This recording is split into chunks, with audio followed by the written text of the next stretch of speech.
rueda de prensa donde estamos los diferentes integrantes de la Plataforma Canaria por un Territorio Sostenible. Y los hemos convocado para realizar nuestra valoración de la sentencia, que como algunos saben, ha sido emitida la semana pasada por el Tribunal Constitucional, ante un recurso interpuesto por Unidos Podemos a la Ley 2/2016, conocida como la Ley Turística de las Islas Verdes. En esta mesa nos acompaña Santiago Pérez, quien fue profesor de Derecho Constitucional en la Universidad de La Laguna y actualmente concejal por Tenerife, Nueva Canaria, en el Ayuntamiento de La Laguna. Ramón González Santana, representante de Podemos en El Hierro. Dailo González, consejero de Podemos en el Cabildo de La Palma. Pablo Díaz, del colectivo Centinela Ben-Majé, Ecologistas de Nación. Y Rubén Martínez, consejero, por si se puede, en el Cabildo de La Gomera. Y quien les habla, Vanessa Catalán, de Izquierda Unida. Pues vamos a hacer una pequeña valoración cada uno y luego procedemos a finalizar. Dailo. Bueno, ¿qué tal? Buenos días. Lo importante es también, no es baladí que se estemos realizando esta rueda de prensa aquí en el Cabildo Insular de La Palma. De hecho, la reforma o la modificación de la Ley de Islas Verdes partió precisamente del actual grupo de gobierno en el Cabildo Insular de La Palma.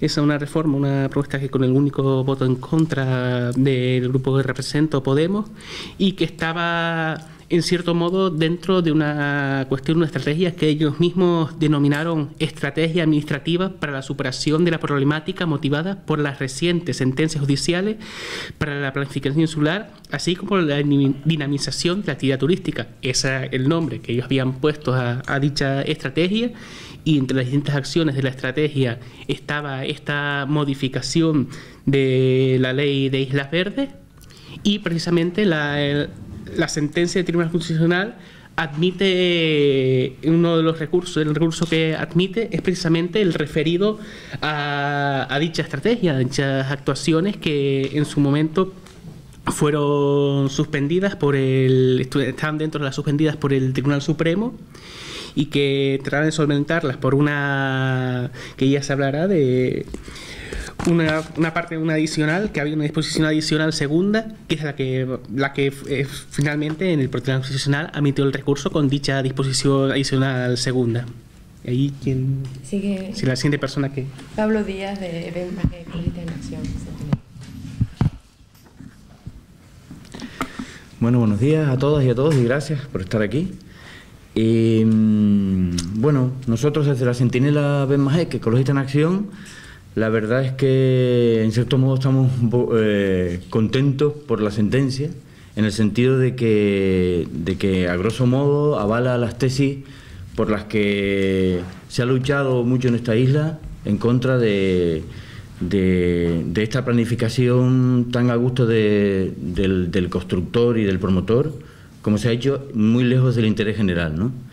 Muy lejos de lo que se ha querido dar a entender en los medios de comunicación por parte del poder del gobierno oficial, digamos, de los promotores de estas modificaciones de leyes para contentar, repito, más al promotor que al interés general.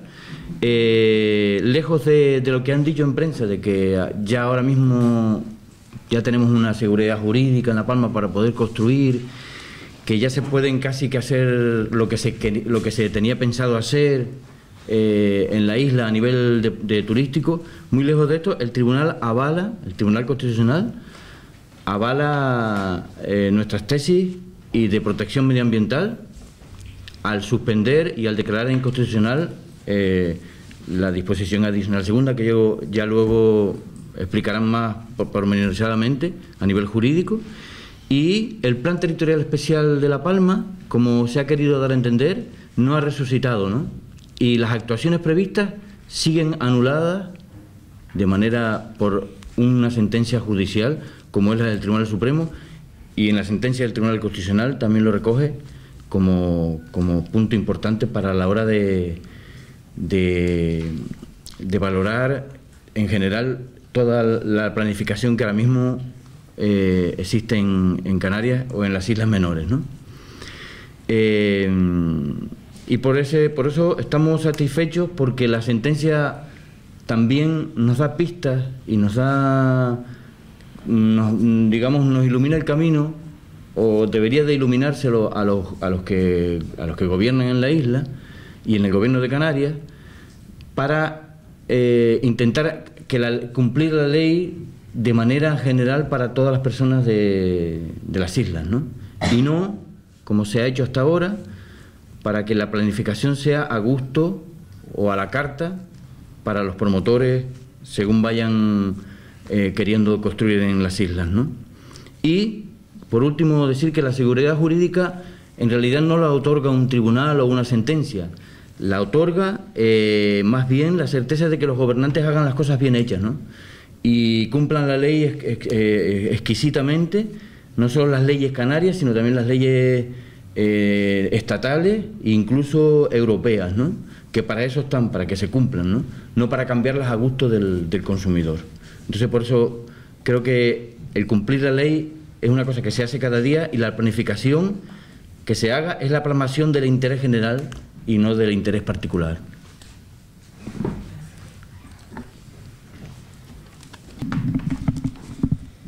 Buenos días, mi nombre es Rubén, como le comentaban, yo soy consejero en el Cabildo Insular de La Gomera, por si se puede. Yo creo que hay dos aspectos esenciales en torno a esta ley. Primero, cuál ha sido su devenir, y segundo, el hecho de que las fuerzas que estamos aquí, tanto sociales como políticas, vamos a seguir insistiendo en que esta ley no responde a las necesidades reales de las islas, en este caso las islas no capitalinas, las islas occidentales no capitalinas, ¿no? Comentaba antes Dailo lo que es el devenir de la isla. Esto es importante conocerlo, es decir, esta es una ley que surge a partir de una serie de actuaciones que se iban a hacer a La Palma, y que no había, sin contar con el consenso de los diversos cabildos, en un principio al menos de lo que eran los plenos, las fuerzas políticas de los cabildos, se lleva al Parlamento y comienza su devenir. Pero es importante señalar esto: en ningún momento se hizo ningún tipo de actuaciones para llevar a cabo el consenso por parte de las distintas fuerzas políticas que conformábamos, en el caso de La Gomera, el Cabildo, por ejemplo, de La Gomera. Es más, desde nuestra fuerza se llevó una moción al Cabildo de La Gomera en contra de esta ley, y solo tuvo los votos en contra de ACG, mientras el resto de las fuerzas políticas, fíjense, el PSOE, Coalición Canaria, Nueva Canaria, el PP, se abstuvieron. Una moción que estaba en contra de esta ley. Yo creo que eso es significativo para ver el tipo de consenso. Y no podemos olvidar que en la ley anterior, la de 2002, había una disposición que hablaba que los cabildos iban a conformar una especie de, digamos, comité para analizar cuál era el proceso, el devenir de esa ley del 2002. Nunca esos comités, nunca esas reuniones que emplazaba la ley, nunca llegaron a reunirse. Entonces, tenemos que entender de una manera clara que la ley surge de la nada. Es decir, no había una necesidad real, al menos una necesidad analizada por parte de los distintos sectores sociales y políticos de las islas no capitalinas sobre esta ley. En ese sentido, nosotros entendemos que es fundamental seguir con lo que ha sido, digamos, nuestra defensa contra esta ley, que se entiende que es por parte de los partidos políticos, digamos, que la llevaron a cabo como unívoca, es decir, que todo el mundo hay un consenso de fuerza acerca de que esta ley es positiva. Nosotros entendemos que no, y nosotros lo hemos llevado a distintas instancias y seguiremos en frente a lo que entendemos que es una ley que no obedece a las necesidades reales, al menos en materia turística, de las distintas islas, de las islas no capitalinas occidentales, ¿no? Como les comentaba, hemos llevado una moción al Cabildo de La Gomera, hemos ido al Comité de Peticiones del Parlamento Europeo, hemos llevado al Constitucional y seguiremos actuando porque entendemos que, como les decía, no obedece. Es decir, puede haber otro tipo de desarrollo turístico en las islas, las llamadas Islas Verdes, que no sea la ley gris de las Islas Verdes. Es necesario que haya otro tipo de desarrollo turístico que no afecte de manera insostenible sobre sobre el territorio rural, que es algo que se debe conservar, ¿no? Nosotros entendemos que sí hay que apostar por un tipo de turismo, pero no es precisamente el que nosotros entendemos que obedece a lo que necesitan estas islas. Y en ese sentido, emplazarles a que seguiremos con nuestra crítica y nuestra serie de actuaciones para evitar que esta ley se termine por implantar. Gracias. La ley turística de las Islas Verdes como comentaba el compañero Dailo, que fue impulsada por el Cabildo de La Palma y aprobada en el Parlamento de Canarias, tanto por el PSOE como por Coalición Canaria, por la Asociación Socialista Gomera y el Partido Popular, intentaban rescatar todos los proyectos de actuaciones previstas en el Plan Territorial Especial de Ordenación Turística de La Palma, que había sido declarado nulo por el Tribunal Supremo de España, por haberse tramitado y aprobados en la correspondiente evaluación ambiental estratégica a la que obliga la Directiva Europea 2001/42. Entre los proyectos que esta ley intentaba dar cabida a través de la disposición adicional segunda se encuentran los 5 campos de golf: el de Tamanca, los Llanos de Aridane, el de Breña Alta, Barlovento, Punta Gorda y Fuencaliente, y otras actuaciones convencionales que esta sentencia ha estimado declarando la inconstitucionalidad y nulidad de esta disposición, algo que desde la plataforma y los diferentes colectivos y personas que la integramos estamos celebrando. Asimismo, me parece relevante señalar la ausencia de rigor informativo por parte de las declaraciones de la consejera de Política Territorial, Nieves Lady Barreto, que en ningún momento nombra la inconstitucionalidad de la disposición adicional segunda, que intenta dar cabida a estos proyectos que obedecen a un interés especulativo.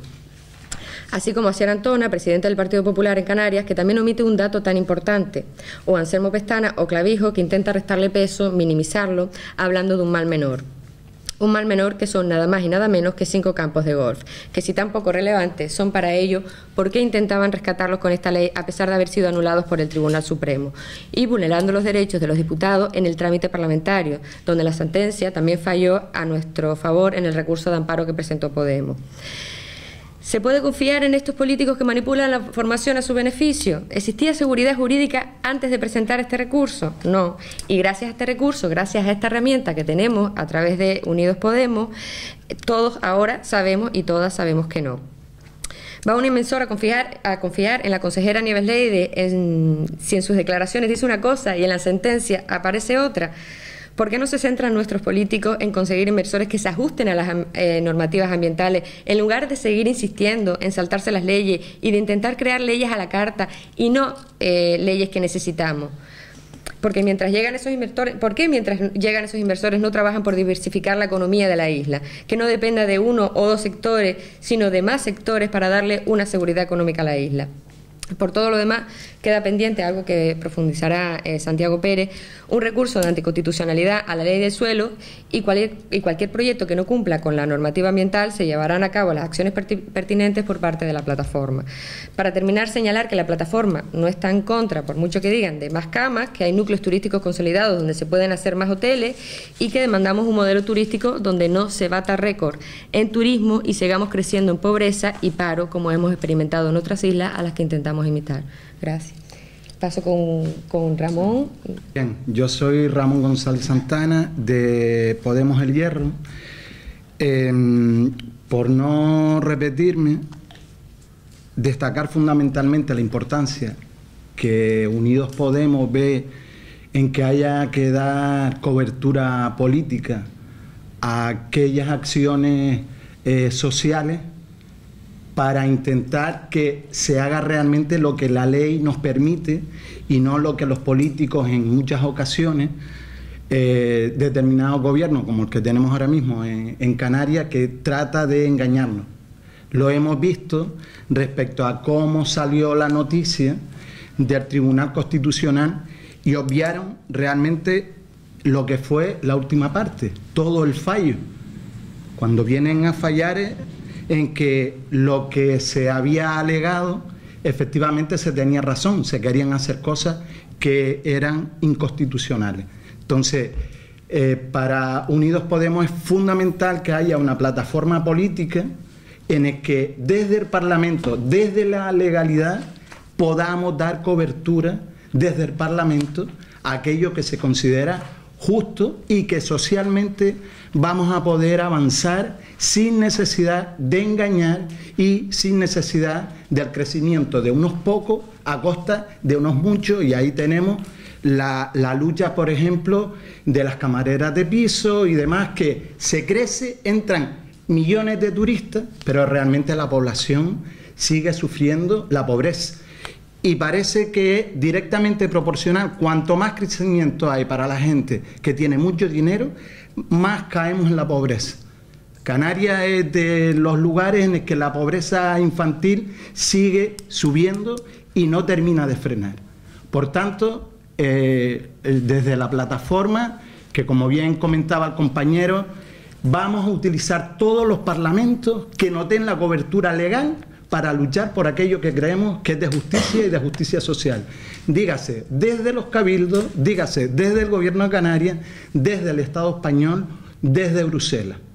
Y estaremos estudiando y valorando cuántas acciones sean necesarias para seguir avanzando en el cumplimiento de la ley y en que la justicia social sea para todos y no para unos pocos. Gracias. Paso. Quiero hacer algunos comentarios, perdonen la afonía que tengo, sobre la sentencia del Tribunal Constitucional. He oído a Anselmo Pestana, a mi amigo Anselmo Pestana, hablar de derrota. Y me resulta difícil reconocerlo a él y a su estilo. Dice el viejo dicho que el hábito no hace al monje, pero parece que el hábito de presidente del Cabildo y sobre todo las compañías con las que se ha aliado en el gobierno sí hacen al monje. Vamos a ver. Primera cuestión. Esta ley surge del Cabildo Insular de La Palma, proposición de ley de cabildos, y tenía un contenido limitado. Durante la tramitación parlamentaria, a última hora, incrustaron en la proposición de ley una serie de medidas muy importantes, entre otras, legalizar mediante esta ley los proyectos que habían sido anulados, no suspendidos, anulados por el Tribunal Supremo y que fueron en su día autorizados por el Plan Territorial Especial de la Actividad Turística de La Palma. Este asunto lo han tratado de ocultar y cuando uno ha tenido ocasión de hablar con ellos, dicen que no tiene importancia. Y la pregunta es, ¿y si no tenían importancia, por qué los metieron a última hora en el texto de la ley? Los metieron para ponerlos fuera del alcance de la ciudadanía, porque una ley no se puede recurrir directamente por los ciudadanos. Afortunadamente ha habido un grupo parlamentario que ha formulado este recurso de inconstitucionalidad. Cuando hace unos años se aprobó la degradación del catálogo canario de especies amenazadas por ley, el Partido Socialista, con el que todo el mundo sabe que yo me identifico, anunció que iba a presentar recurso de inconstitucionalidad con un informe muy potente de la Dirección General del Medio Natural del Estado, pero no lo presentaron, porque ese fue el anillo de compromiso de las relaciones prematrimoniales que venían con Coalición Canaria. Pero 50 diputados y senadores del Grupo Unidos Podemos sí lo hizo. Y el Tribunal Constitucional ha anulado por inconstitucional la declaración de interés insular de esos proyectos. Y dice el Tribunal Constitucional que no explican por qué el modelo turístico específico de la isla de La Palma se materializaba con esos proyectos y no con otros. Textualmente, no lo justificaron. Y no lo justificaron porque algunos de esos proyectos son injustificables. Nunca habrían superado los controles de legalidad ambiental establecidos en la legislación europea, que es de aplicación directa y prevalente, y en la legislación española. El Tribunal Constitucional, por lo demás, hay asuntos sobre los que no se pronuncia. Probablemente este es el pequeño déficit de argumentación del recurso, que hay que reconocer. Pero resulta que los temas sobre los que el Tribunal Constitucional no se ha pronunciado quedan abiertos. ¿Y abiertos para qué y para cuándo? Pues para cuando empiecen a aprobarse proyecto a proyecto estos llamados proyectos de interés insular en la ley del suelo y en esta ley instrumentos de planificación singular turística, cuando se vayan aprobando uno a uno y no declarándolos de interés insular por ley, los ciudadanos tendremos acceso a la jurisdicción ordinaria, a la jurisdicción contencioso administrativa. Y el juez de lo contencioso administrativo no solo es juez español, no solo juez nacional, es juez europeo. Y cuando en una controversia hay en juego derecho ambiental estatal de cualquiera de los Estados miembros y de la Unión Europea, el juez ordinario tiene que hacer de juez español y de juez europeo, función que no le corresponde al Tribunal Constitucional, y el propio Tribunal Constitucional lo declara en la sentencia. Hay todo un largo camino de garantías y de instrumentos procesales. Esta sentencia además tiene como mínimo otros dos aspectos muy importantes que han ocultado. El primero es el siguiente. Cuando se estaba tramitando esta proposición de ley, incrustaron en la misma algunas herramientas de lo que entonces era el proyecto de Ley Canaria del Suelo y hoy Ley Canaria del Suelo y de los Espacios Naturales Protegidos. Son los proyectos de interés insular. Mediante estos proyectos se pueden autorizar la ejecución de proyectos, de actividades, de equipamientos, dice la Ley Canaria del Suelo y dice la Ley de Islas Verdes, en cualquier clase de suelo y con independencia de su clasificación y de su calificación urbanística. Y en este asunto el Tribunal Constitucional ha puesto pie en pared. Pie en pared. Pueden ustedes tranquilamente leer la consideración que hace el Tribunal Constitucional en la página 35, que han ocultado. Y es que a partir de ahora, no solo las disposiciones de la Ley de Islas Verdes, sino también las disposiciones de la Ley Canaria del Suelo, que se refieren a los proyectos de interés insular, estarán condicionados a lo que determinen las normas canarias sobre los usos de cada suelo. Y este es un asunto importantísimo, importantísimo, que la ley ha puesto sobre la mesa. Otra cuestión, que la sentencia ha puesto sobre la mesa. Otra cuestión importante es la siguiente. Tanto en la tramitación de la Ley de Islas Verdes, como en la tramitación de la Ley del Suelo, como en los argumentos de la Secretaría General del Parlamento o de los servicios jurídicos del Gobierno de Canarias, dicen que todas estas leyes las dicta Canarias en el ejercicio de sus competencias en materia urbanística, de ordenación territorial y turística. Pero no dicen que estas leyes afectan a materia medioambiental. ¿Y por qué no lo dicen? Pues porque en materia medioambiental las normas estatales tienen una especial intensidad y las competencias del Estado una especial capacidad de detalle, como el propio Tribunal Constitucional subraya en la sentencia, hasta el punto de que las normas estatales sobre ordenación del suelo rural, por su importancia medioambiental, son de aplicación directa, y porque regulan el derecho de propiedad del suelo rústico, que es un derecho fundamental, y por eso el Tribunal Constitucional es muy explícito. Yo le digo a los ciudadanos de estas islas y de toda Canarias que miren la letra menuda de la ley, porque a través de la letra menuda de la ley pretendían que un proyecto de interés singular sugerido por un promotor, una vez declarado su interés insular y aprobado, tenga capacidad expropiatoria.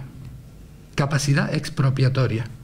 Y esto significa que los derechos de propiedad de los ciudadanos en el entorno de donde quieran hacer estas operaciones quedan expuestos a una mera declaración discrecional de interés insular.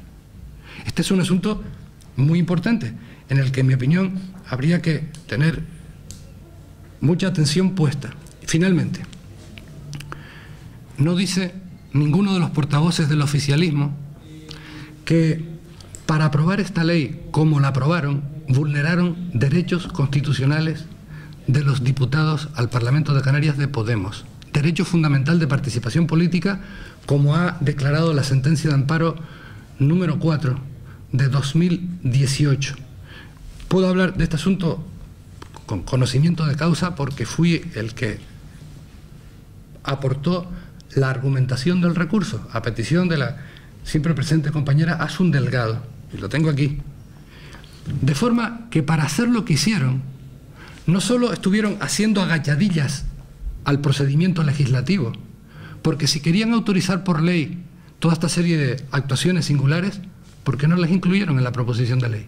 Sino en el último minuto del partido a través de una enmienda. ¿Por qué no lo hicieron? ¿Saben por qué? Pues para evitar que el Consejo Consultivo de Canarias se pronunciara sobre la legalización, la declaración de interés insular de estos proyectos anulados por el Tribunal Supremo por medio de una ley. Porque el Gobierno de Canarias y los intereses a los que representa no están legislando, tratando de identificar el interés general y todas las sensibilidades que una sociedad pluralista contiene. Están legislando para ver cómo dificultan el acceso de la ciudadanía a las decisiones que toman. Y decisiones que podrían tomar las administraciones públicas y que deberían tomarlas, como es la declaración de interés insular de cada proyecto, las tomaron por ley. Porque los ciudadanos no pueden recurrir a una ley, pero un proyecto sí ante la jurisdicción ordinaria. y hacer valer no solo las normas de derecho ambiental español, que como he demostrado como he argumentado, son muy intensas, sino las normas de derecho europeo que son de aplicación directa y prevalente, y que el juez español o el juez francés tiene que someterse a ellas porque es también juez europeo. Aquí hay toda una operación pensada para dificultar el derecho de acceso a la justicia de los ciudadanos, que en materia medioambiental forma parte del derecho a la tutela judicial efectiva, derecho fundamental, reforzado en materia medioambiental desde que se aprobó el convenio de Aarhus y las directivas europeas y normas estatales que lo han proyectado en nuestro ordenamiento jurídico. Es decir, esta es una batalla larga, la batalla en defensa de la tierra canaria, que es el nombre con el que antiguamente se identificaba el concepto de patria. Patria era terra. La defensa de la tierra canaria, es larga, pero vamos a utilizar, con la modestia de nuestros recursos, todos los instrumentos que la legislación nos pone a nuestra disposición.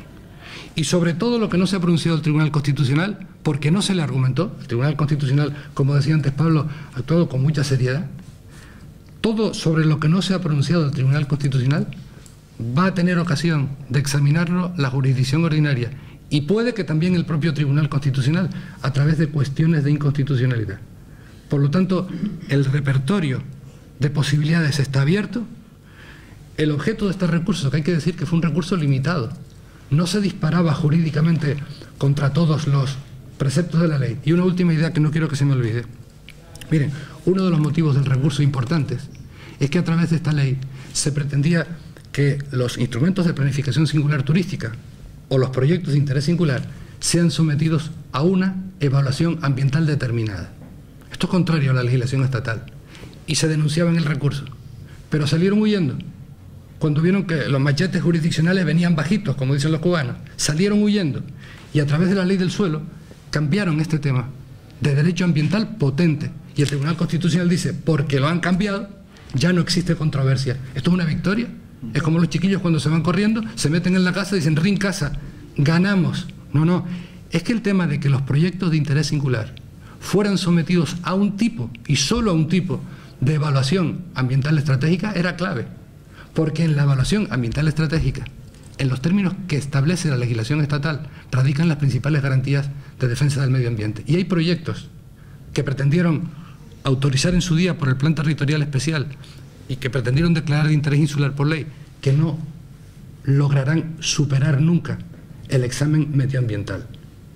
Miren, es imposible que un campo de golf que afecta a un espacio natural protegido, integrado en la red Natura 2000 de la Unión Europea, supere el control medioambiental.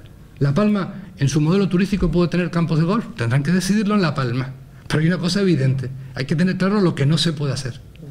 Y esto, en estos asuntos, la sentencia esta, como la en su día, la del Tribunal Supremo, marcaron un camino. Y lo que no se puede hacer es decidir discrecionalmente esos proyectos, aprobarlos sin superar las garantías medioambientales y ejecutarlos afectando a espacios naturales protegidos. De modo tal que caricaturas con respecto a nuestro trabajo, las mínimas. Porque aquí no se trata de negarle a la isla de La Palma ni a ninguna otra isla el derecho al desarrollo turístico, que por cierto, si no se ha producido, no ha tenido que ver con que no hubiera buenas leyes, sino con que ha habido y demasiado malos e incompetentes gobiernos, que es lo que a mí me sorprende y se lo he dicho en más de una ocasión en la posición de Anselmo Pestana.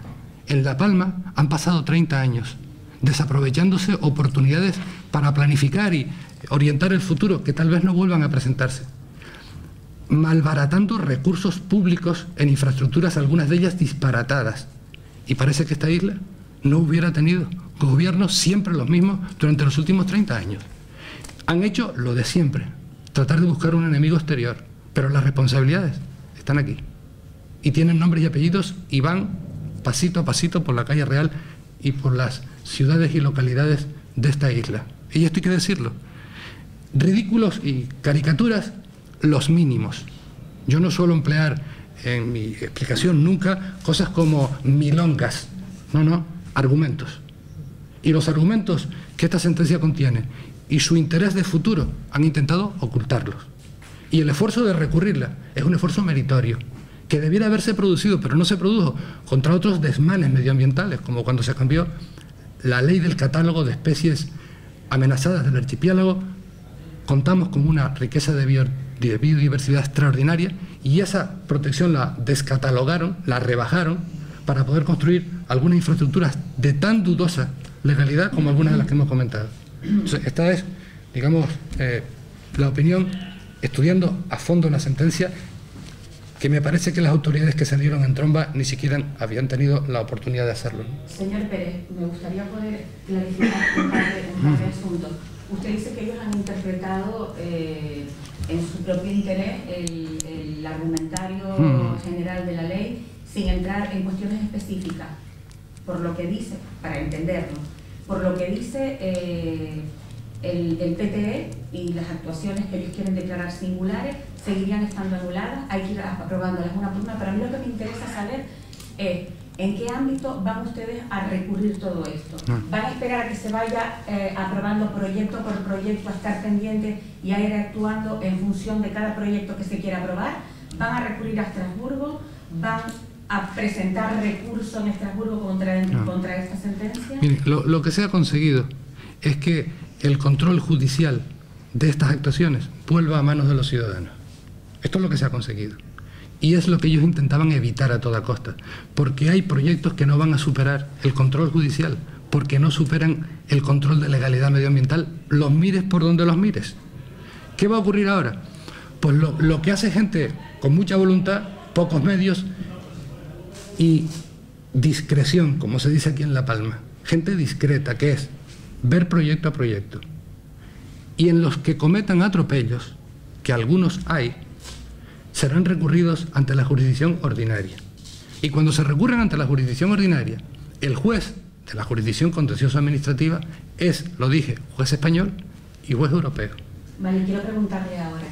Perdón, incluso en ese proceso se pueden plantear asuntos de constitucionalidad que no fueron argumentados en la demanda y que por lo tanto están abiertos a nuevos pronunciamientos del Tribunal Constitucional. En La Gomera y en El Hierro no lo sé, pero en La Palma tenemos un documento que recoge 21 actuaciones señaladas de interés general que estarían dentro de este ámbito. De esas 21 actuaciones, ¿ustedes tienen previstas cuáles serían las prioritarias para recurrir en caso de que se intentaran desarrollar? No, porque intenté decírselo, porque esto no es una cuestión preconcebida. Vale. Esto es una cuestión de analizar cada expediente, los informes que tendrán que incorporarse a esos expedientes y la decisión que se tome. Miren, yo les puedo decir una cosa. Lo normal sería que la mera declaración de interés insular que inicia el procedimiento, esa declaración fuera recurrible ante los tribunales, con arreglo al artículo 25 de la Ley de la Jurisdicción Contenciosa Administrativa, porque puede ser una decisión completamente discrecional y condiciona el procedimiento. Pero como les dije que están legislando, tratando de dificultar el acceso a los tribunales, han dicho, y nadie sabe por qué, que la declaración de interés insular no prejuzga el resultado final. ¿Saben por qué dicen eso? Que ninguna ley lo dice. ¿Saben por qué lo dicen? Porque están intentando que los ciudadanos no recurramos directamente a la declaración de interés insular cuando sea arbitraria. Por eso lo dicen. Todo aquí tiene una explicación. Y los legisladores, a las órdenes del Gobierno de Canarias y de los intereses que representa, no están tramitando las leyes tratando de cumplir una función integradora de las diferentes sensibilidades que el pluralismo de una sociedad como la canaria encierra, que se acabarían plasmando en alguna fórmula de sostenibilidad del desarrollo. No están buscando eso. Están buscando redactar las leyes esencialmente para dificultar el acceso de los ciudadanos a la justicia. Eso es muy serio.